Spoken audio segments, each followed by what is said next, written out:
এই কথা বলে কিন্তু আবির কিন্তু গ্রুপ থেকে চলে যায়। তো তারপর আমি একটা স্কোয়াড নামে বিয়ার ম্যাচ স্টার্ট দিয়ে দিই।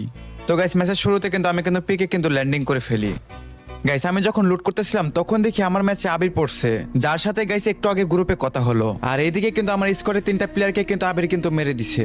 আর এখন শুধুমাত্র আমি বেঁচে আছি, দেখি ওদেরকে মারতে পারি কিনা। চলো, এই তো দুইটা শেষ, দুইটাকে মেরে দিছি। আরে ভাই ছি, আবির মেরে দিল আমাকে। ওই দেখ আবার প্রপোসি মোড দেয়। গাইস আমি এখানে মার খাওয়ার পর কিন্তু আমি কিন্তু লাইক দিয়ে দিই, আর লাইক দেওয়ার পর আমি ম্যাচ থেকে ব্যাক দিয়ে দিই। কি আসিফ ভাই কেমন দিলাম বিয়ার ম্যাচে? হ্যাঁ অনেক ভালো খেলছো, তুমি তো একাই তো আমার স্কটকে মেরে দিলা। জান, এটাই সে বট প্লেয়ার না যাদেরকে তুমি একটু আগে মেরে ইমোট দিলা? আরে কি বলতেছো তুমি, চুপ করো, এটা আসিফ ভাই। আর আসিফ ভাই আপনি কিছু মনে করেন, আমি মজা করে ইমোট দেখাইছি। আরে কোনো ব্যাপার না। আরে জান, তুমি এই বটটির সম্মান দিয়ে কেন কথা বলতেছো? আরে তোমাকে বলতেছি চুপ থাকতে, তুমি চুপ থাকো। কি তুমি এই বটের জন্য আমাকে চুপ থাকতে বলতেছো?